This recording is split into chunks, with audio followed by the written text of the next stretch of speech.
मैं हूं अंजना ओम कश्यप। दिल्ली की सियासत गर्म थी, गर्म है और लगता है गर्म रहेगी। वजह यह है कि चुनाव के पहले भी आपने एक जबरदस्त भिड़ंत देखी, जिसमें भारतीय जनता पार्टी हर मकाम पर अरविंद केजरीवाल को घेरने के लिए तमाम मुद्दों को सुलगाती रही। सत्ता में आ गई है बीजेपी, लेकिन अभी भी ऐसा लगता है कि दोनों के बीच का संघर्ष खत्म नहीं हो रहा है। चाहे विधानसभा को आप देखें या फिर सड़क को देखिए, हर जगह बीजेपी और आम आदमी पार्टी में टकराव है। अब बीजेपी ढिशुम ढिशुम कैसे आगे ले जा रही है, एक के बाद एक लगातार जो 14 कैग रिपोर्ट्स अरविंद केजरीवाल की सरकार ने या फिर आतिशी मार्लेना की सरकार ने आम आदमी पार्टी के खिलाफ जितनी कैग रिपोर्ट्स थी उन सबको दबा के रखा था। विधानसभा में टेबल ही नहीं कर रहे थे, लेकिन बीजेपी की सरकार आते ही एक के बाद एक ताबड़तोड़ वो तमाम कैग रिपोर्ट्स अब विधानसभा में रखी जा रही है और बीजेपी कह रही है, देखो हम तो कह रहे थे ना, ये भ्रष्टाचारी निकले, कट्टर बेईमान निकले। आइए इसी पर चर्चा करेंगे तालियों के साथ सुधांशु त्रिवेदी, राष्ट्रीय प्रवक्ता सांसद बीजेपी के, अभय दुबे जी, राष्ट्रीय प्रवक्ता कांग्रेस पार्टी के। तालियों के साथ उनका स्वागत कीजिए। ऋतुराज झा जी, जो कि सबसे बहादुरी से चुनाव हारने के बाद आम आदमी पार्टी की तरफ से मोर्चा संभाले हुए हैं। आजकल बाकी सारे प्रवक्ता गायब हो गए हैं, ऋतुराज झा ही हिम्मत दिखा रहे हैं और फौलादी बनकर हर स्टेज पर पहुंच रहे हैं अपनी पार्टी को डिफेंड करने के लिए। लेकिन इससे पहले कि हम चर्चा की शुरुआत करें, यहाँ पर जो स्टूडेंट्स मौजूद हैं, ज्यादातर जर्नलिज्म के, आप भी अपने लिए ताली बजा लीजिए। ये बच्चे भी, ये युवा भी आज सवाल करेंगे, उनके सवाल भी लेंगे, उनके सवालों में कितना जोश है ये भी आप देखेंगे। लेकिन आइए सबसे पहले आपको दिखा देते हैं अपनी ये रिपोर्ट।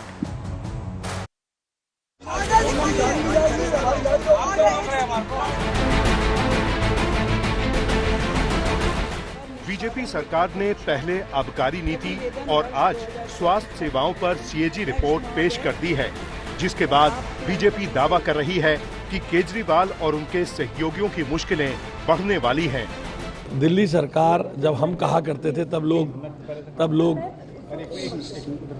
लोग इस विषय पर हमारा विरोध करते थे, मगर अब हर दिन कैग की रिपोर्ट उनके भ्रष्टाचार के पन्नों को खोलती जा रही है। दिल्ली की स्वास्थ्य सेवाओं को लेकर सीएजी की रिपोर्ट में कई चौंकाने वाले खुलासे हुए हैं। रिपोर्ट के अनुसार कोविड-19 से निपटने के लिए केंद्र सरकार से मिले 787 करोड़ 91 लाख रुपए में से सिर्फ 582 करोड़ 84 लाख रुपए ही खर्च किए गए, जबकि बाकी राशि का इस्तेमाल ही नहीं किया गया। इसके चलते कोरोना संकट के दौरान जरूरी सुविधाओं की भारी कमी रही। सीएजी की रिपोर्ट में फंड की अनदेखी और भ्रष्टाचार के आरोप हैं। सरकारी अस्पतालों में बेड की भारी कमी का जिक्र है। वो 700 करोड़ तो कोविड में उन्होंने घोटाले किए हैं। कई 100 करोड़ का उन्होंने दवाई में जो घोटाला किया है, ग्लव्स में घोटाला किया है, कॉटन में घोटाला किया है, उस सब की इंक्वायरी होगी, सबका जांच होगा। कैग की रिपोर्ट के बाद किसी को बख्शा नहीं जाएगा, उसके ऊपर उचित कार्रवाई होगी। सीएजी की रिपोर्ट में अस्पतालों की परियोजनाओं में देरी और लागत में भारी इजाफे का खुलासा है। आपको याद होगा कि दिल्ली की सरकार ने जब अपना मैनिफेस्टो लेके आए थे तो कहा था कि हम दिल्ली के अंदर 32,000 नए हॉस्पिटल बेड बनाएंगे, 32,000। लेकिन 10 साल में अध्यक्ष जी आपको जान के हैरानी होगी, जब हम ये रिपोर्ट पढ़ते हैं तो 1235 सिर्फ बेड बढ़े हैं पिछले 10 साल के अंदर। यानी कि जो उनका रेशो है, प्रॉमिस का रेशो है, सिर्फ 3.5% उन्होंने काम किया है। बाकी का पैसा कहां गया, क्या हुआ, भ्रष्टाचार के अंदर ये गया, ये रिपोर्ट पूरी तरह इंगित करती है। अध्यक्ष जी, आप सरकार के समय से 14 सीएजी रिपोर्ट लंबित थीं, जिनमें बीजेपी ने पहले आबकारी नीति पर सीएजी रिपोर्ट पेश की और अब स्वास्थ्य विभाग से जुड़ी ये रिपोर्ट पेश की है। अब कुल 12 सीएजी रिपोर्ट पेश करने को बची हैं, जिसमें सीएम आवास की रिपोर्ट भी शामिल है। आम आदमी पार्टी जहां बीजेपी पर साजिश रचने का आरोप लगा रही है, वहीं बीजेपी कह रही है कि बोया पेड़ बबूल का तो आम कहां से होए। आप नेता सोमनाथ भारती आरोप लगा रहे हैं कि सीएजी रिपोर्ट पर बीजेपी जनता को गुमराह कर रही है, तो बीजेपी दावा कर रही है कि आपके सारे बड़े नेता भ्रष्टाचार के आरोप में फिर तिहाड़ जेल जाएंगे। कि सीएजी रिपोर्ट आने के बाद इनका सब दुकान बंद हो गया है, अभी झूठ नहीं बोल सकते, तो खोदा पहाड़ निकली चुहिया वाली स्थिति हो गई है। आज रिपोर्ट्स आने के बाद हमें फायदा ही हुआ है कि जनता को मालूम पड़ गया भाई कुछ था ही नहीं उसमें। इन्होंने झूठ इतना बोला था, अगर उस वक्त ये रिपोर्ट निकाल दी होती तो अच्छा रहता। जिन विधानसभाओं में इनके एमएलए थे वहां पर 20 और 25% के अलावा कैमरे लगे नहीं, तो उसकी इंक्वायरी होनी चाहिए। गिनती के कैमरे हैं और कोई चीज उठा लो उस वक्त की 10 साल की, यहाँ पर करप्शन नहीं हुआ, चाहे वो सामाजिक कल्याण मंत्रालय है, चाहे वो पीडब्ल्यूडी है, और कहीं पर कानून को देखा ही नहीं गया। वहीं आज भी सस्पेंड आप विधायकों का हंगामा जारी रहा। बीजेपी और आम आदमी पार्टी के बीच तनातनी का मुद्दा राष्ट्रपति तक पहुंचता दिख रहा है। आज विधानसभा से निष्कासित आम आदमी पार्टी के विधायकों ने विपक्ष की नेता आतिशी के नेतृत्व में फिर से विधानसभा जाने की कोशिश की। इस दौरान पुलिस ने उन्हें बैरिकेडिंग से आगे बढ़ने नहीं दिया। पूर्व मुख्यमंत्री आतिशी की आज भी पुलिस अधिकारियों से जोरदार बहस हुई। बाद में आतिशी ने कहा कि उनके नेतृत्व में विधायक राष्ट्रपति द्रौपदी मुर्मू से मिलेंगे। देश लोकतंत्र से नहीं, संविधान से नहीं, ये देश तानाशाही से चलता है, लेकिन हम इस तानाशाही को स्वीकार नहीं करेंगे। हम जो आम आदमी पार्टी का पूरा विधायक दल है, हम राष्ट्रपति से मिलने जा रहे हैं, क्योंकि आखिरकार इस देश में संविधान को बचाने की, लोकतंत्र को बचाने की जिम्मेदारी राष्ट्रपति के साथ। देखिए जरा यहाँ पे आप पूरा नजारा देखिए, पूरा आप नजारा देख सकते हैं कि सैकड़ों सीआरपीएफ के दल को इकट्ठा किया हुआ है। क्यों किया हुआ है? ये क्या कोशिश हो रही है? आम आदमी पार्टी के विधायकों को डराने की कोशिश हो रही है।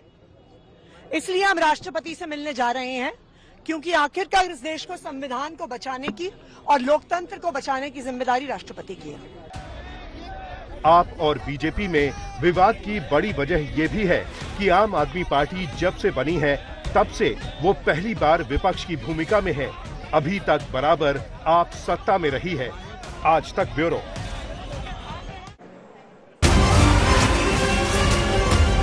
और इस बीच एक बड़ी खबर आ रही है, आपको बता दें, गृह मंत्री अमित शाह की आज की बैठक के बाद महत्वपूर्ण फैसले लिए गए हैं, सख्त निर्देश दिए गए हैं। दिल्ली में बांग्लादेशी और रोहिंग्या घुसपैठियों को देश में घुसने से लेकर उनके डॉक्यूमेंट्स बनवाने, यहाँ रहने में मदद करने वाले पूरे नेटवर्क के खिलाफ कड़ी कार्रवाई होगी।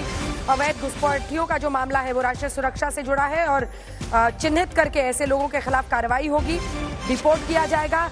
लगातार खराब प्रदर्शन करने वाले जो पुलिस के थाने हैं, सब डिविजन्स हैं, उनके खिलाफ सख्त कार्रवाई होगी। ये सब गृह मंत्री के निर्देश हैं। गृह मंत्री ने कहा है कि दिल्ली में इंटरस्टेट गैंग्स को रूथलेस अप्रोच के साथ समाप्त करना दिल्ली पुलिस की प्राथमिकता होनी चाहिए। नारकोटिक्स के मामले में टॉप टू बॉटम और बॉटम टू टॉप अप्रोच के साथ काम करें और पूरे नेटवर्क को ध्वस्त करें। गृह मंत्री ने निर्देश दिए हैं कि दिल्ली में कंस्ट्रक्शन से संबंधित मामलों में दिल्ली पुलिस की परमिशन की जरूरत अब नहीं होगी। 2020 दिल्ली दंगों के मामले में जल्द से जल्द मामलों के निपटारे हों और डीसीपी स्तर के अधिकारी थाने लेवल पर जाकर जन सुनवाई कैंप लगाएं, जनता की समस्याओं का हल ढूंढें।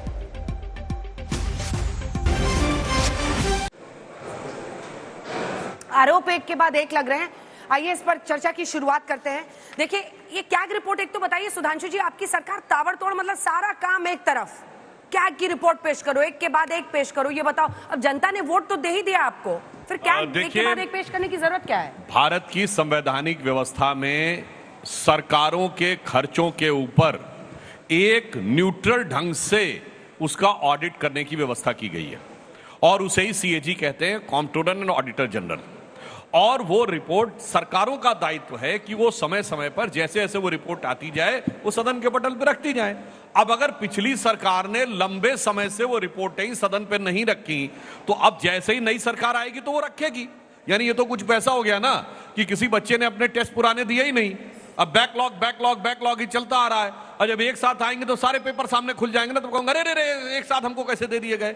ऐसा कुछ नहीं था, वो आप ही के पुराने पेपर्स पड़े हुए हैं। उसी प्रकार ये सीएजी की रिपोर्ट पड़ी है। अब दूसरी बात, बदला ले रहे हैं लोग, कहते हैं बदला ले रहे हैं। चाह रहा हूं सारी रिपोर्टें इनकी सरकार आने से पहले आ चुकी हैं।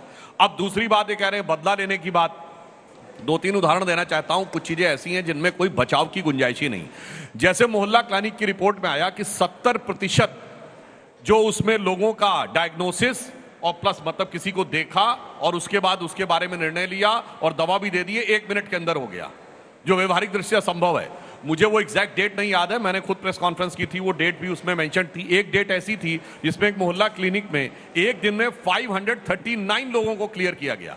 मोहल्ला क्लिनिक चलती है सुबह 9 बजे से लेके 1 बजे तक, यानी 4 घंटे। 4 घंटे में 240 मिनट होते हैं। अगर 240 मिनट में 539 लोग कर दिया गया, इसका मतलब 20 सेकंड के अंदर व्यक्ति को देख भी लिया, डायग्नोज भी कर दिया, दवा भी लिख दी, दवा दे भी दी, जो कि मतलब असंभव है। दूसरा उदाहरण देना चाहता हूं, दिल्ली फाइनेंशियल सर्विसेज रूल एक कहता है 2019 कि अगर कोई भी खर्चा 10 करोड़ रुपए की सीमा को टच करेगा तो वो कैबिनेट के अप्रूवल के लिए जाएगा। अब जो इनके शीश महल में जो कंस्ट्रक्शन हुआ, ईमानदारी ये कहती है सरकारी प्रोसेस कि अगर किसी भी मकान का कंस्ट्रक्शन होना तो एक ही बार में पूरा बजट पास होना चाहिए, मगर वो बजट टुकड़ों में कराया गया। 9.5 करोड़, 9 करोड़, 9.25 करोड़, 9.25 करोड़, और एक बिल तो ऐसा है जो 9 करोड़ 99 लाख। मतलब अब ये बात जब ऑडिट उठाएगा कि आपने 10-10 करोड़ के खाते में क्यों किया हुआ है, तो जवाब देते नहीं बनेगा। इसलिए जो कह रहे हैं ना हमारे बारे में, हकीकत ये है कि कैग के बैग से क्या निकल के आने वाला है, ये उनको ऐसे हालात दिखा रहा। पहले तो चुनाव हार गए, और जब कैग की रिपोर्ट देखते होंगे तो जानते हैं उनके दिल से क्या आवाज आती होगी। कभी खुद पे, कभी हालात पे रोना आया, और जो कैग की रिपोर्ट निकली तो हर एक बात पे रोना आया। हर एक बात पर रोना आया। क्या डिफ्लेक्ट करने के लिए आप लोग कई मुद्दे उठा रहे हैं। अब देखिए ना, कैग रिपोर्ट सामने आई है तो जनता भी जाने कि केंद्र की तरफ से दिए हुए 200 करोड़ रुपए आपने कोविड के दौरान खर्च ही नहीं किए साहब। आपने कहा 32,000 बेड बनाएंगे, आपने 1357 बेड बनाए। मोहल्ला क्लिनिक पर अभी रिपोर्ट मंडे को आने वाली है, उसके बारे में जानकारी है। 21 मोहल्ला क्लिनिकों में शौचालय नहीं है, 15 क्लिनिक्स में बिजली बैकअप नहीं है, 6 क्लिनिक्स में डॉक्टर के लिए टेबल नहीं है, और आप मोहल्ला क्लिनिक पर अपनी पीठ थपथपाते रहे। तो सच सामने आ रहा है। ऋतुराज जी। हाँ, देखिए, सीएजी रिपोर्ट एक जो है सो 2-3 दिन पहले इन्होंने टेबल किया, और सबके सामने ये बात आ गई कि किस तरीके से सीएजी रिपोर्ट में 8 चैप्टर में से 7 चैप्टर ऐसा था जो पुराने एक्साइज पॉलिसी की बात कर रहा था। उसमें कहा गया कि 2000 करोड़ का डेफिसिट हुआ, मतलब 2000 करोड़ का फाइनेंशियल डेफिसिट जो कि राजस्व आ सकता था वो नहीं आया। हाँ। लेकिन ये नहीं आपने कभी भी कहा होगा कि पहले पॉलिसी से 4000 करोड़ मिल रहा था तो 6000 करोड़ मिला, यानी कि 2000 करोड़ एक्स्ट्रा मिला, और 2000 करोड़ कम मिला क्योंकि उसको ठीक से इंप्लीमेंट नहीं किया गया। क्योंकि दिल्ली के अंदर में एक्साइज पॉलिसी ठीक से इंप्लीमेंट इसलिए नहीं हुआ क्योंकि उसमें एलजी घुस चुके थे, सीबीआई घुस चुकी थी, और ईडी घुस चुकी थी। उस पे जो है सो एफआईआर हो चुका था, जांच शुरू हो गए थे, और 35 में से केवल 20 टेंडर हो पाया। सेम एक्साइज पॉलिसी पंजाब में लागू करते हैं और वहां पर में 65% का राजस्व वृद्धि हो जाती है मात्र 3 सालों में। तो ये इस बात का प्रमाण है। दूसरी चीज मैं उसी पे आ रहा हूँ। इतना अच्छा था तो कैग रिपोर्ट दबा के क्यों बैठे थे? मैं आ तो रहा हूँ। अरे जब आपके हक में था, सामने रखते जनता के। देखिए एक चीज बताइए, डंके की चोट पे रखते। सीएजी देश भर में सभी सरकारों के अकाउंट्स का लेखा जोखा करती है। हाँ। सभी राज्यों का करती है, केंद्र का भी करती है। सभी राज्यों में देखिए, मध्य प्रदेश को लेकर के क्या कहा गया, 450 करोड़ का घोटाला हो गया। उसके बाद Ayushman Bharat, Bharatmala project, Dwarka express way, Gujarat petroleum corporation के अंदर में, उत्तराखंड, हर जगह, उत्तराखंड में हर जगह के बारे में कहा गया। सीएजी का काम है लेखा जोखा करना, और सरकार का काम है जनता के लिए पॉलिसी बनाना। हमने वही पॉलिसी, अगर पॉलिसी में कमी होती तो हम पंजाब में क्यों लागू करते, और पंजाब में लागू करके 3 साल में 65% लगभग 5000 करोड़ की राजस्व वृद्धि हो गई। तो इसका मतलब पॉलिसी तो ठीक है, लेकिन अगर आप इंप्लीमेंट होने देते 5000 करोड़ और अगर सरकार कमा पाती तो शायद 200 यूनिट के बदले 400 यूनिट बिजली दे पाते और लोगों के लिए काम कर पाते। सरकार अगर ज्यादा पैसा कमाएगी तो लोगों के लिए ज्यादा काम करेगी। और दूसरी चीज जो ये बात करते हैं, जनता ने आपको चुना, 27 साल के बाद चुना। किस लिए चुना?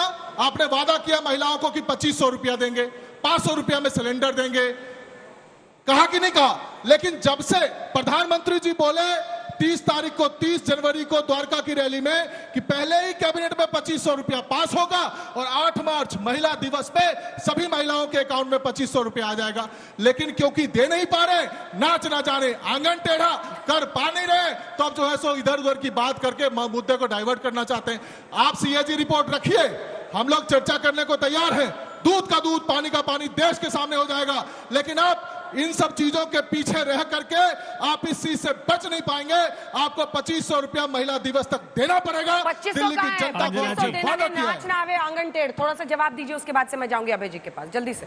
वैसे नाच तो ये नहीं रहे थे, मतलब जब सीएजी रिपोर्ट रखना आंगन में यानी विधानसभा में रखना आपका काम था, तो ना आप आंगन में आ रहे थे ना नाच रहे थे, और उसके बाद हमसे कह रहे हैं आंगन टेढ़ा, जबकि वो पूरा आंगन में तो भाषट आपके थे भैया।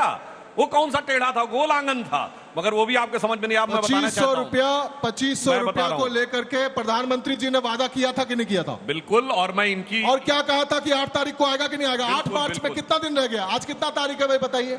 28 बिल्कुल इनकी बात 28 फरवरी, मात्र 8 दिन बचे।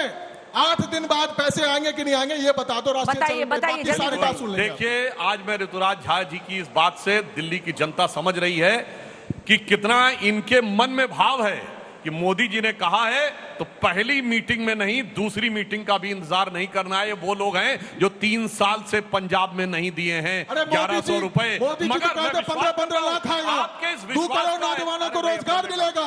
राजस्थान में बोले 500 में सिलेंडर मिलेगा, उड़ीसा में बोले 300 यूनिट बिजली मिलेगा। मोदी जी का बात बहुत बार फेल हो गया है, बहुत बार फेल हो गया।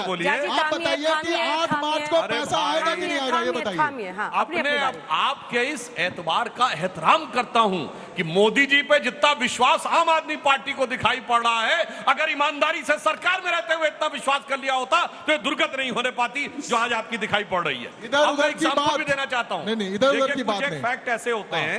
अब जैसे चलिए ठीक है, एक बात बताएं, ये बताइए, आपने दिल्ली में कहा था ग्रंथी पुजारी योजना पंजाब में लागू होगी? मैं आपसे क्या कह रहा हूं, नहीं, वो चुनाव के साथ खत्म। जैसे 2022 के गुजरात चुनाव में इन्होंने कहा कि नोट पे गणेश लक्ष्मी जी होंगे, उसके बाद सन्नाटा हो जाता है। आपके इसी आज ये बताना पड़ेगा। सुधांशु जी, आप मेरे अच्छे मित्र हैं, वरिष्ठ हैं, बहुत आदर करता हूं मैं आपका। आप मुझे केवल एक बात बता दीजिए कि प्रधानमंत्री जी द्वारका की रैली में दिल्ली के लोगों को कुछ ही दिन पहले कहे थे कि पहले ही कैबिनेट में 2500 रुपया महीना जो है महिलाओं को देने का पास करेंगे, और 8 मार्च महिला दिवस पे अभी 8 दिन बाद 8 दिन बाद अंजना जी सभी के अकाउंट में पैसा आ जाएगा। कहा था कि नहीं कहा था? 2500 कब देंगे? दोनों ही झूठों से ऐसा थोड़ी होता है। दोनों झूठों से कब तक बात कराती रहेंगी? अब इधर आइए ना आप।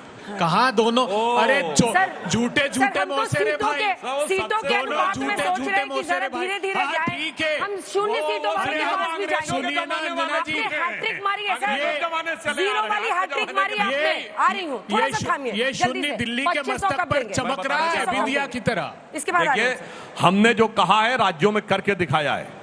अगर हमारी अरुणोदय स्कीम असम में 5 साल से दे रहे हैं, मैं बताना चाहता हूं सिर्फ लाडली लक्ष्मी योजना तो हम उस जमाने से दे रहे हैं मध्य प्रदेश में जब कांग्रेस की सरकार थी। लाडली बहना योजना में अभी हमने 5 किस्तें दे चुके हैं, हमने महाराष्ट्र में दिया है, हमने करके दिखाया। मगर देखिए, इनके विश्वास को मैं बहुत हद तक स्वीकार करता हूं कि इनको यह विश्वास है कि मोदी जी के लिए दूसरी मीटिंग का भी इंतजार नहीं करना है, क्योंकि काम तो होने वाला है। अंजना जी, पंजाब में क्या नहीं पा रहे कि हम देंगे। अब देखिए अंजना जी, एक सेकंड, मोहल्ला क्लिनिक से मामला पलट दिया गया है। मोहल्ला क्लिनिक स्वास्थ्य से सबसे मामला पलट दिया गया है। एक सेकंड, अंजना जी, लाड़की बहना योजना बंद हो गया, चुनाव से पहले चालू किया, चुनाव के बाद बंद हो गया। हरियाणा में चालू ही नहीं किया। उसके बाद राजस्थान में कहे 500 में सिलेंडर देंगे, मैं बहनें इंतजार कर रही है, मिल नहीं रहा है। उड़ीसा में कहे 300 यूनिट बिजली देंगे, नहीं मिला। 2 करोड़ नौजवानों को नौकरी देंगे, लाख देंगे, नहीं मिला। अब महिलाओं को बोले 2500 रुपया। मुझे माइक हटाना पड़ेगा, लगातार भाषण थोड़ी देने आए। Please sir, please wait for your turn sir. बहुत हो गया सर, बहुत हो गया। अरे आपने तो रजिस्ट्री भी करा ली थी, महिलाओं के नाम रजिस्टर करा लिए थे, फिर भी जनता ने इन पर भरोसा किया, तो थोड़ा सा एक बार अपनी सबको बोलने तो दीजिएगा ना। अभय दुबे जी, मोहल्ला क्लिनिक, स्वास्थ्य, इससे मुद्दा बहुत आसानी से भटका दिया गया है, लेकिन आपकी तो किसी वादे पर जनता ने यकीन नहीं किया। आप क्या समझाइएगा दूसरों को? जिन्होंने दिल्ली की जनता के साथ विश्वासघात किया, हम लोगों ने सबक सिखा दिया और वापस वहीं है। ये सिर्फ मोहल्ला क्लिनिक का प्रश्न नहीं था। सबक क्या सिखाया आपने? कांग्रेस सबक नहीं, अब वो मान रहे हैं, अब वो बताने वाले हैं कि कई सीटों पर कांग्रेस को जितने वोट मिले हैं वो विक्ट्री मार्जिन से ज्यादा हैं, मसलन केजरीवाल की सीट। क्यों दुबे जी? देखिए, भारतीय जनता पार्टी स्वाभाविक पसंद दिल्ली की नहीं है। भारतीय जनता पार्टी इस गलतफहमी में नहीं रहे कि वो दिल्ली की जनता ने उन्हें जिता दिया है। कांग्रेस पार्टी ने आम आदमी पार्टी को परास्त किया। क्यों किया? आकंठ भ्रष्टाचार में डूबी हुई आप पार्टी है। रूल 35 जो एक्साइज पॉलिसी है उस 2010 की, अभी बड़ी बड़ी बातें कर रहे थे, उसमें प्रोहिबिशन था कार्टेलाइजेशन का। एक्स डिस्टिलरी प्राइस जो शराब बनाने वाली फैक्ट्री है वो पहला प्रांत है जिसमें वो तय करती है। पंजाब में अलग, गुजरात में अलग, महाराष्ट्र में अलग, दिल्ली में अलग, उसी को होलसेल का ठेका दे दिया। एक्सपर्ट ग्रुप ने कहा कि 2 से ज्यादा लाइसेंस मत देना, 54 लाइसेंस दिए। एंड टू एंड ट्रैकिंग को डाइल्यूट कर दिया। एक क्यूआर कोड होता था बोतल में कि कहां से पैदा हुई है और कहां तक जाएगी, इन्होंने उसको डाइल्यूट कर दिया। दूसरी बड़ी बात, इन्होंने लाइसेंस फीस पर एक्साइज ड्यूटी लगाई जबकि पर बोतल पर एक्साइज ड्यूटी लगानी थी। आकंठ भ्रष्टाचार में डूबे हैं। इंदिरा गांधी हॉस्पिटल 314 करोड़ रुपए का, 3 हॉस्पिटल, सिर्फ 3 हॉस्पिटल बनाए इन्होंने। हमने 48,000 बेड बनाए थे। इंदिरा गांधी हॉस्पिटल में 314 करोड़ का स्कैम, बुरारी हॉस्पिटल में 41.26 करोड़ रुपए का, एमए डेंटल हॉस्पिटल में 26.36 करोड़ रुपए का। ये कैग की फाइंडिंग्स है। बड़ा केक पर कह रहे हैं केक तो सब राज्यों में आती। अरे आप ही ने तो केक पर हल्ला मचाया था। सवाल इस बात का है कि जो कहता था याद आया है अभय दुबे जी को। नहीं, जो अरे आपकी तो सरकार गई थी उसी की वजह से, फिर भी आप लोगों ने इनसे दोस्ती कर ली और वो कह रहे हैं कि दुश्मन न करे दुश्मन न करे एक्स ने वो काम किया है। नहीं, आपकी रिलेशनशिप तो अब खत्म हो गई ना, एक्स हो गए ना आप लोग। इन्होंने दोस्ती निभाई क्या दिल्ली के लोगों से? बताइए। ब्रेकअप हुआ आपका विधानसभा चुनाव। दिल्ली के लोगों का सांस लेना दूभर कर दिया इन दोनों लोगों ने। सर्वोच्च अदालत ने दोनों को नोटिस दिया एयर क्वालिटी इंडेक्स के लिए। सॉलिड वेस्ट मैनेजमेंट रूल 16, 5 केंद्रीय मंत्रालय जिम्मेदार थे और दिल्ली की सरकार जिम्मेदार थी। क्या हुआ? एनजीटी ने दोनों को दंडित किया। 3600 मेट्रिक टन कचरा रोज प्रतिदिन दिल्ली को कूड़े के ढेर में बदल दिया। बात ही नहीं समझ रहे। अपने एक्स के बारे में कोई इतनी गंदगी से बोलेगा ना तो सब उसको समझेंगे कि ऐसे ही बोल रहा है। अंजना जी तो क्या बोल रहा है? इसीलिए जनता ने भरोसा नहीं किया ना। अपने एक्स पर इतनी बेरहमी से कौन टूट पड़ता है? अरे अभी 6 महीने पहले आपका चल रहा था सिचुएशन। अरे एक्स ने दगा दिया ना अंजना जी। अरे ये जो एक्स है, ये जो एक्स है, ये भ्रष्टाचारियों के साथ गुलू गुलू करती हुई पकड़ी गई। तो क्या करेंगे हम बताइए? तो धोप देंगे ना फिर? तो धोप दिया हमने, कोई नहीं छोड़ने वाला। देखिए, ये एक आंदोलन के नाम पर छद्म वेश धारण किया था इन दस्युवृत्ति के लोगों ने। इस दिल्ली के साथ जो बदसलूकी आप पार्टी ने की और भारतीय जनता पार्टी ने की, अभी आपने सुना होगा अमित शाह साहब मीटिंग कर रहे हैं। किस पर मीटिंग कर रहे हैं? अपराध को लेकर दिल्ली सरकार के साथ बड़ी मीटिंग।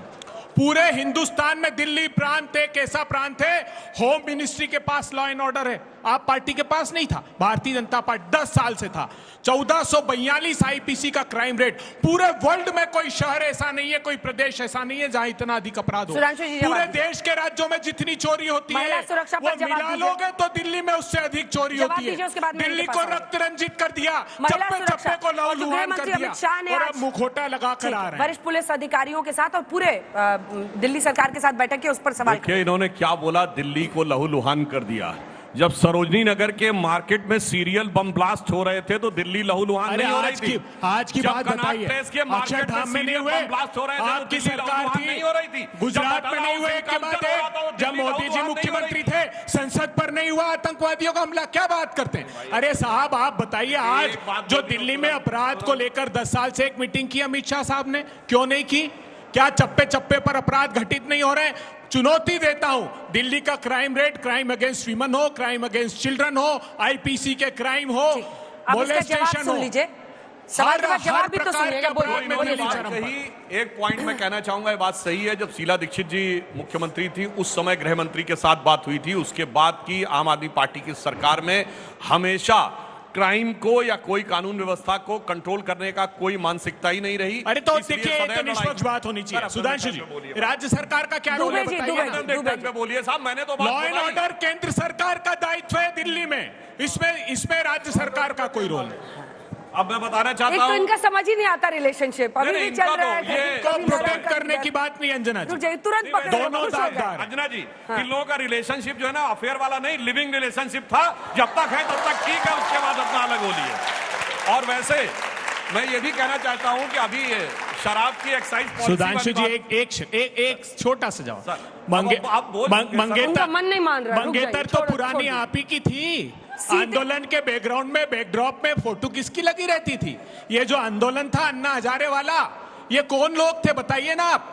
कहां विवेकानंद फाउंडेशन में मीटिंग होती थी? बैकड्रॉप में राष्ट्रीय स्वयंसेवक संघ जो चित्र लगाता है, आप पार्टी वो चित्र लगाकर ये आंदोलन, फर्जी आंदोलन खड़ा किया। और कोई ये सब जानते हुए भी दुबे जी आपने इनके साथ रिलेशनशिप बना लिया। नहीं बड़े अब बोलिए सर। बड़े दस्युओं का सफाया करना था, बड़े डाकुओं का लिया साथ। अरे अगर ये संघ वाले थे तो मतलब आपने तो घोर पाप कर लिया है। अब आपको बात तो बहुत घोर पाप हो गया। बैकड्रॉप में जाएंगे तो यूएस एड से घुमा फिरा कर उनकी संस्थाओं के पास भी पैसा जाता था और इनके एनजीओ के नेटवर्क के पास भी जाता था। अंदर तो दोनों मिले हुए थे, इसीलिए देश विरोधी शक्तियों के साथ सारे लोग खड़े थे। अभी एक लॉ एंड ऑर्डर की बात कर रहे, हर आतंकवादी के साथ दोनों खड़े थे। बताइए बटाला हाउस इनकाउंटर में ये भी सैफुल्लाह फारूक कौन है? शाहीन बाग के सैफुल्लाह फारूक आतंकवादी टिकट दिया भारतीय जनता पार्टी में, दिया कि नहीं दिया? अपनी बारी, आप हाथ उठाइए, मैं आपको मौका दूंगी, पूरा करने दीजिए। और मैं दूसरी बात ये कहना चाहता हूं, अभी ऋतुराज जी के मुंह से एक और बात बड़ी बढ़िया निकली थी कि भाई एक्साइज पॉलिसी में शराब के मामले में पंजाब ने बड़ा अच्छा काम किया। वो बात वैसे मैं ये दूसरे दृष्टि से कहना चाहता हूं, वैसे सही बात है, आपने ऐसे मुख्यमंत्री बैठा ले कि उनसे प्रेरणा लेकर कम से कम एक्साइज का कारोबार तो बहुत बढ़ेगा, किसी भी राज्य में होगा तो वहां हम मान सकते हैं कि उन्होंने बड़ा बढ़िया काम किया होगा। मगर अभी देखिए इन्होंने जो कहा, अजय आप कहना क्या चाह रहे हैं? वैसे आप पंजाब के मुख्यमंत्री के बारे में कहना क्या चाह रहे हैं? समझ में नहीं आया बच्चों को, प्रेरणा लेके बच्चों को समझाइए। गड़बड़ भाई, मैंने कुछ बोला क्या? इसे कहते हैं तिनका चोर की दाढ़ी में। मैंने कुछ नहीं बोला, मैंने कहा मुख्यमंत्री से कारोबार बढ़ा।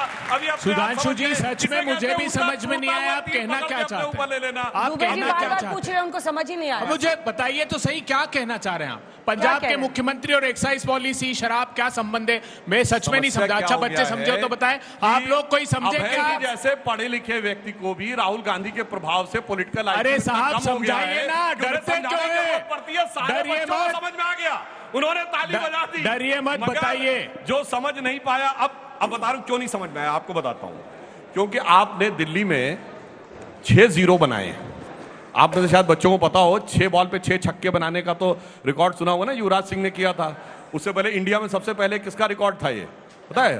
रवि शास्त्री ने, तिलक राज के उस पे। वैसे वर्ल्ड में आपको पता है एक बॉल पे 6 छक्के मारने का रिकॉर्ड किसका था? गैरी सोबर्स का, शायद नॉटिंघमशायर के खिलाफ 1959 में उन्होंने। मगर अब आप सुनिए, वो वनडे क्रिकेट उसमें था, काउंटी क्रिकेट में, not in the test match. Malcolm M Nash की बॉल पे साहब 6 छक्के तो सुने थे, मगर 6 में 6 विकेट आज तक कोई बैट्समैन नहीं ले पाया। 6-0 जीत, 3-0 लोकसभा विधानसभा, लोकसभा विधानसभा, लोकसभा। अरे आप इतना कहां समझ में आप दिल्ली में आपको पूछा किसने? बताइए कि ये क्या हो रहा है। अरे तीसरा दशक कांग्रेस पार्टी ने बनाया। तीसरा दशक होने वाला है, आपको दिल्ली से बाहर करके। आपने 200 करोड़ कोविड के दौरान खर्च नहीं किया, इस पर कुछ नहीं बोला। आपने कहा था कि आप 32,000 बेड बनाएंगे, आपने बनाए 1300 बेड, आपने कुछ नहीं कहा। 21 मोहल्ला क्लिनिक ऐसे थे जहां शौचालय नहीं, और आप दावा करते हैं कि तमाम टेस्ट भी वहां हो रहे थे, इस पर आपने कुछ नहीं कहा। 6 क्लिनिक ऐसे थे जहां पर डॉक्टर्स के लिए टेबल नहीं है, इस पर आपने कुछ नहीं कहा। 2 शब्द इस पर। अंजना जी, ये जो रिपोर्ट है वो अभी थोड़ी देर पहले ही विधानसभा के पटल पर पेश हुई है, और मैं ईमानदारी से कहता हूँ एक बार मैं इसको भी अच्छे से पढ़ लेता हूँ, उसके बाद इस पे भी जवाब देंगे। लेकिन अभी तक जो भी इन्होंने सीएजी के रिपोर्ट्स इन्होंने पेश किया है सदन के पटल पे, उसका जवाब हम लोगों ने डट के दिया है। फिर से मैं उसी बात पे आता हूं। देखिए, इधर उधर की बात करने से काम नहीं चलता है। चुनाव से पहले आप वादे करते हैं, जनता ने आपको सरकार चलाने के लिए चुना है और हमको विपक्ष में चुना है ताकि हम अच्छा, सरीन कमेटी की रिपोर्ट पर बता दीजिए। बहुत गलत बात है। देखिए, बहुत सरीन कमेटी की रिपोर्ट पर बता दीजिए। बहुत गलत बात है। हाई कोर्ट में इस केस के पहले सरीन कमेटी की रिपोर्ट हाई कोर्ट ने कॉग्निसेंस लिया। हाई कोर्ट ने कहा कि हेल्थ का इंफ्रास्ट्रक्चर दिल्ली में कोलैप्स कर दिया आप लोगों ने। ये बात ही ना हॉस्पिटल्स हैं, ना बिस्तर है। आपको बताइए 303 एक्स-रे पर डे होने के एवज में 109 एक्स-रे हो रहे हैं। ब्रेकअप होता है तो ऐसा ही होता है। जब ब्रेकअप होता है तो ऐसा ही होता है, आप परेशान मत होइए। नहीं अंजना जी, चलिए अब बारी बारी से बोलिए और आप लोग हाथ उठाइएगा जिनको सवाल पूछना है। मैं आ रही हूं सवाल के लिए। नहीं, आप बोलने नहीं देंगे तो आप हमें मेरे बोलने का अरे झाजी को बोलने दीजिए। दुबे जी आप साहब सदन में और सदन के बाहर 10 साल झूठ परोसा, अब वो झूठ खुल गया आपका। इस चुनाव में इनका एक्स्ट्रा मैरिटल अफेयर इनके साथ था, इसीलिए जो है सो दिक्कत है। तो कोई बात नहीं, मैं उस पर नहीं पढ़ना चाहता हूं। मैं वापस विषय पे आना चाहता हूं कि चुनाव से पहले आप चाहे कितना भी चीजों को डाइवर्ट कर लीजिए, कितना भी घुमा लीजिए, दिल्ली की जनता ने अगर हमें विपक्ष की भूमिका दी है तो देश के सामने विपक्ष को कैसे काम करना चाहिए, मजबूत विपक्ष को, इसका भी एक मॉडल बनाएंगे। और आपको जो प्रधानमंत्री जी ने वादा किया था 2500 रुपए देने का, 8 मार्च को अभी महिला दिवस आने वाला है, उससे पहले महिलाओं के अकाउंट में 2500 रुपया जाएगा, 300 यूनिट बिजली देंगे, 500 में सिलेंडर देंगे। ये काम तो आपसे करवा के रहेंगे, आप चाहे कितना भी टाल मटोल कर लीजिए। मेरा सवाल आम आदमी पार्टी के प्रवक्ता जी से है। उन्होंने बोला कि पंजाब में 65% एक्साइज पॉलिसी लगाने से राजस्व बढ़ गया, लेकिन पिछले 2 वर्ष से बिना मंत्रालय से वहां मंत्री बन के बैठे थे उनके एक विधायक, उस पर उनका क्या विचार है? पता ही नहीं था मंत्रालय कौन सा है, मंत्री बने हुए थे। ये सब मीडिया प्रोपेगेंडा में मत पढ़ा। अब देखिए आप लोग सच बता दीजिए। जिसका जवाब नहीं आता है तो अब मैं रिपोर्ट पढ़ूंगा, जिसका जवाब नहीं आता तो मीडिया प्रोपेगेंडा। अच्छा एक बात है अंजना जी, उनको रिजाइन करना पड़ा है। आधा घंटा पहले कोई रिपोर्ट पेश हुई है, अभी आधा अधूरा जवाब दूं तो वो अच्छा है, किससे अच्छा ईमानदारी से स्वीकार पेश अभी हुई है ना। कैग रिपोर्ट दबा के क्यों रखी थी? टाइम पर लाते तो पढ़ के जवाब तो देते। पेश होने के बाद ही इनकी तरह थोड़ी पहले पता लग जाता है हमें। ठीक है, छोटे छोटे सवाल। रिपोर्ट पेश हुआ है, बीजेपी से सवाल है। बीजेपी से है। जैसे कि आपने अभी आंकड़े जाहिर किए, ठीक है, लेकिन कहीं ना कहीं दूसरी तरफ ये सीएजी रिपोर्ट कहीं हथियार बन के तो नहीं आया जो अरविंद केजरीवाल की राजनीति खराब कर रहा है? ये दूसरी तरफ हो सकता है जानबूझकर आप लोग पॉलिटिकल हथियार केजरीवाल की पॉलिटिक्स खत्म करने के लिए। हथियार नहीं है, ये फिदाइन वाला है जिसने अपने पेट पर ही विस्फोटक लपेट रखा। उसके लिए हम क्या करें? बटन दबने ही वाला था, दबा लिए वो अपने, तो हम क्या कर सकते हैं इसमें? ये हथियार उस जंग का। मेरा सवाल सुधांशु त्रिवेदी जी से है। अभी हाल ही में पुणे में एक घटना हुई है जहां पर एक महिला को रेप किया गया उसका, और 100 मीटर दूर ही वहां पर पुलिस स्टेशन था। अभी आपकी अलायंस के शिवसेना के नेता हैं योगेश कदम जी, वो कह रहे हैं बहुत ही शांति से हुआ, बड़ा कुछ नहीं हुआ, कोई धक्का मुक्की के निशान नहीं थे, कोई जबरदस्ती के निशान नहीं थे। तो ये महिलाओं को लेकर किस तरीके के बयान आ रहे हैं? जवाब दीजिए। पुलिस ने तो आरोपी को गिरफ्तार भी कर लिया और प्रभावी कार्रवाई भी हो रही है। मेरा प्रश्न ऋतुराज जी आपसे है कि भाजपा यदि यमुना महारानी को साफ कर रही है तो उसमें आपत्ति क्यों है? इनका कोई भी ऐसा काम, कैग की रिपोर्ट आई तो यदि आपकी नीयत में खोट नहीं है तो फिर ये ड्रामा करने की क्या जरूरत है? हमारी नीयत में कोई खोट नहीं है। हम तो कह रहे हैं कि सीएजी की रिपोर्ट आई, हमने डट के जवाब दिया। और यमुना महारानी, सुनिए, यमुना जी की सफाई हो, इसमें हमें क्या दिक्कत होगी? करो, अच्छी बात है। आपने वादा किया है, हम तो आपसे 2500 भी दिलवाएंगे, 300 यूनिट बिजली भी दिलवाएंगे, यमुना भी साफ करवाएंगे। सवाल का भाव नहीं समझे ऋतुराज जी। सवाल का भाव है कि अगर कुछ आपने गलत नहीं किया था, आपने कैग रिपोर्ट टेबल क्यों नहीं की? अच्छा मुझे एक चीज बताइए, सीएजी की रिपोर्ट विधानसभा को सील बंद में चली जाती है, स्पीकर को तय करना है कि उसको कब टेबल करना है, उसमें हमारा क्या रोल है? विधानसभा के स्पीकर तय करते हैं कि सीएजी की रिपोर्ट कब पेश करना है। और एक सेकंड, केंद्र की रिपोर्ट्स, बहुत सारे राज्य, अगर सीएजी का रिपोर्ट अगर घोटाला है और उसके आधार पर लोग जेल जाने लगे, कार्रवाई होने लगे, तो भाजपा के 21 मुख्यमंत्री जेल में हो, इंक्लूडिंग प्रधानमंत्री, क्योंकि सेंटर के प्रोजेक्ट्स, भारतमाला प्रोजेक्ट से लेकर के और द्वारका एक्सप्रेस वे तक के अंदर में फाइनेंशियल इरेगुलरिटीज को लेकर के सीएजी ने कहा है, चाहे वो कोई भी राज्य सरकार हो। उत्तराखंड में कैग रिपोर्ट कहती है, एक सेकंड, उत्तराखंड में कैग रिपोर्ट कहती है कि जो पैसा वहां पर पेड़ लगाने के लिए, एफॉरेस्टेशन के लिए था, उससे मोबाइल और लैपटॉप खरीद लिया। जो ये बात कह रहे हैं, देखिए, इसे मुझे लगता है विधायक रहे हैं तो इनको इस ढंग से गैर जिम्मेदाराना जवाब नहीं देना चाहिए। मैं सभी दर्शकों की जानकारी के लिए कहना चाहता हूं, जो इन्होंने कहा केंद्र में जो सीएजी की रिपोर्ट आती है, वो सीएजी की रिपोर्ट पार्लियामेंट की जिस कमेटी के सामने रखी जाती है वो होती पीएसी, पब्लिक अकाउंट कमेटी, लोक लेखा समिति, जिसका अध्यक्ष सदैव विपक्ष का होता है। पिछली लोकसभा में कांग्रेस के नेता प्रतिपक्ष अधीर रंजन चौधरी पीएसी कमेटी के चेयरमैन थे और इस समय श्री केसी वेणुगोपाल पीएसी के चेयरमैन है। मैं खुद पीएसी का मेंबर हूं। काहे नहीं मंगाए चेयरमैन आपके? आप कह रहे हैं कि ये गड़बड़ हुआ, वो गड़बड़ हुआ, इसीलिए मैं कह रहा हूं। और एक और फैक्ट बताता हूं, सीएजी का काम कहीं ये नहीं लिखती है सीएजी की घोटाला हुआ। सीएजी सिर्फ अकाउंट का डिटेल दे देती है और अब उसके बाद साफ समझ में आता है कि इसमें गड़बड़ हुआ। अब उस गड़बड़ को जो सरकार टेबल, जिसको पता होता है मेरी चोरी पकड़ ली गई है, जैसे किसी बच्चे ने, जैसे होता है ना पूरा क्वेश्चन सॉल्व करना मैथमेटिक्स का, स्टेप 1 स्टेप 2, अब स्टेप 2 के बाद जब सीधे स्टेप 9 लिख देता है और जब टीचर क्वेश्चन लगा के पूछता है कि ये क्या हुआ, तो वो क्या जवाब देगा? कहेगा कॉपी ना दिखाओ। वैसे इसके लिए बचपन में जाना था, वो ये जवाब देता था। वो जानते हैं जब सीधे आप दिखा देंगे कैग की रिपोर्ट में कि ये तो 2 + 2 = 5 क्यों लिखा हुआ है, तो जानते हैं क्या बोलेंगे? तूने मुझे देखा है तो जाना नहीं, जाना पहचाना नहीं, दुनिया दीवानी भागे मेरे पीछे पीछे, जो सोचे वो चाहे वो करके दिखा दें, हम वो हैं जो 2 और 2 5। अंजना जी, इसलिए दोनों बड़े भोले भाले बच्चे नादान। अभी मैं सुधांशु जी की बात को केवल एक ही बात कह दूं, ये लोग बड़ा जांच। एक लाइन और कह दूं सर, एक लाइन पूरी कर दूं फिर आप बोलिएगा। इन्होंने महिलाओं की बहुत कही, अब सीएजी रिपोर्ट छोड़िए। इन्होंने अपने शपथ पत्र में कहा था कि किसी भी इलाके में शराब की दुकान तब तक नहीं खुलेगी जब तक उस इलाके की 75% महिलाओं से लिखित में परमिशन नहीं ले लेंगे। दिखाइए कहां दिखाया? ये टोपी लगाते थे मुझे चाहिए जन लोकपाल, चलिए कहेंगे दिल्ली में मैं जन लोकपाल नहीं ला पाया। पंजाब छोड़िए, अपनी पार्टी में लोकपाल था एक, वो कहां गए लोकपाल? बताइए। मैं बताता हूं रामदास, अरे मैं बता रहा हूं अपनी पार्टी के लोकपाल, लोकपाल तो टोपी पे लिख के बैठते थे जंतर मंतर पर और रामलीला मैदान पर। फैक्ट चेक करिए इसको।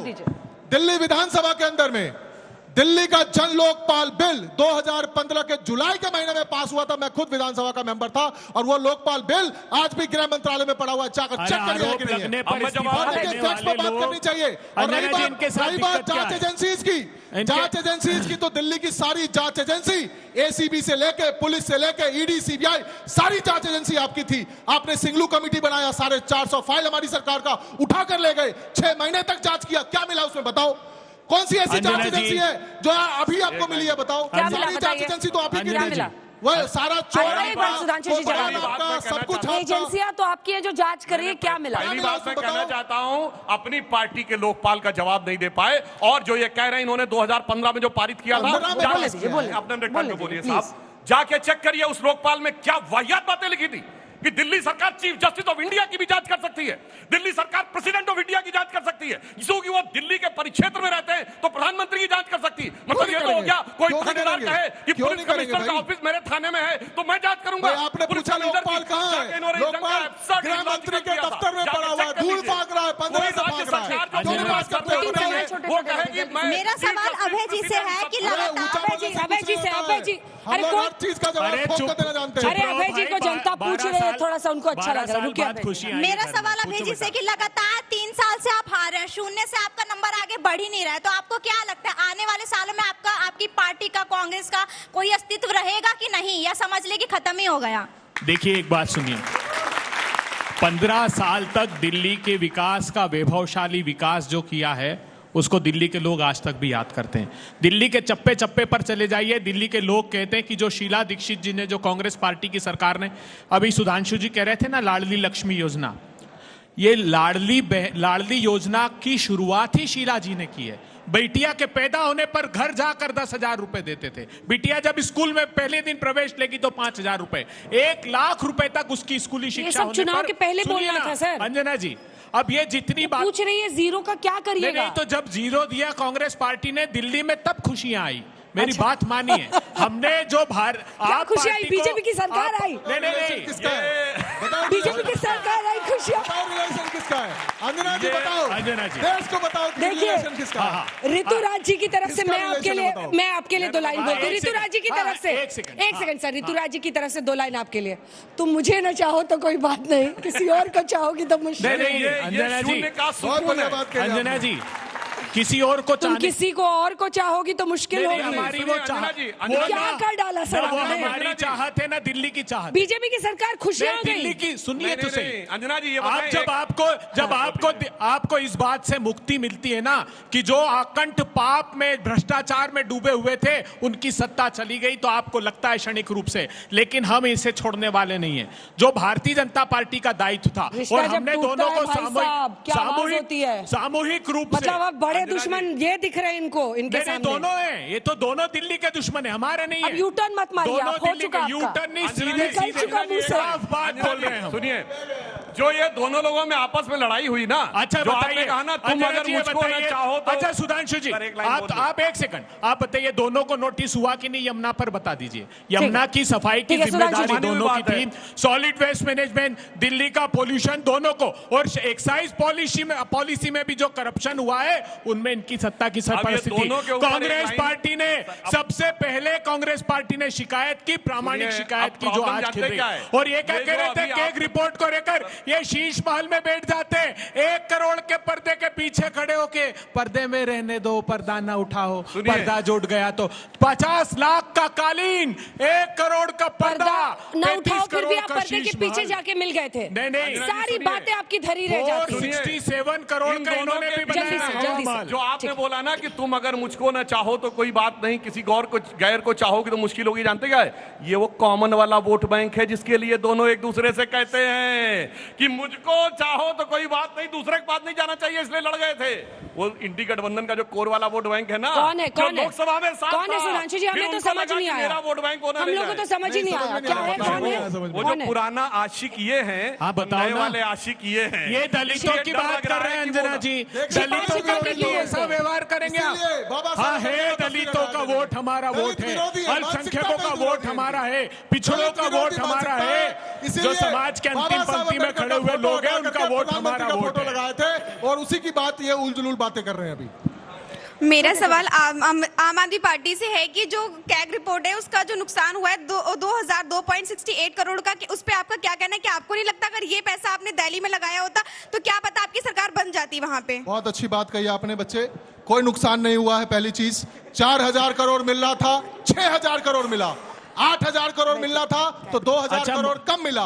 अगर वो ठीक से इंप्लीमेंट हुआ होता तो 8,000 करोड़ मिलता तो 4,000 करोड़ फालतू मिलता। ये बात है। जल्दी छोटे-छोटे तो अभी आपका रिलेशनशिप काफी खराब चल रहा है, तो आपसे अभय दुबे सर से कि आगे चल के 2027 के लोकसभा चुनाव में आप पैचअप तो नहीं करेंगे? नहीं बिल्कुल नहीं, अब नहीं करेंगे। मिलो ना तुम तो हम घबराए, मिलो तो आंख चुराए, हमें क्या हो गया? नहीं देखिए, कहना चाहता हूँ एक बात, आप दोनों की तो जो हालत हुई है ना, पब्लिक मतलब जिसको देखो वही मजे ले रहा है। गंभीरता से एक बात सुनिए, सारे चुटकुले तुम लोग इनके रिश्ते में। जल्दी आई भाग के आई जल्दी। जिन्होंने सुचिता की राजनीति का वादा किया था, जिन्होंने कहा था इस देश को कहा था कि कोई घर बंगला गाड़ी नहीं लूंगा, इन्होंने कहा था पैर पसारने जितना घर चाहिए जी मुझे, उसने 35 करोड़ का घर बना दिया। जिसने कहा था कि अगर मोहल्ले की महिलाएं कहेगी तो शराब के ठेके खुलेंगे, उसने एक शराब। अरे पर दिल्ली में तो कांग्रेस के साथ सीट शेयरिंग हुई थी ना, वो लोकसभा की बात कर रही है, थोड़ा तो पॉलिटिकल अंडरस्टैंडिंग रखिए। हम इंडिया गठबंधन में थे, आगे भी रहेंगे। बहुत अच्छी बात। बहुत बहुत धन्यवाद हल्ला बोल में हमारे साथ जुड़ने के लिए। देश दुनिया की बाकी खबरों के लिए देखते रहिए आज तक।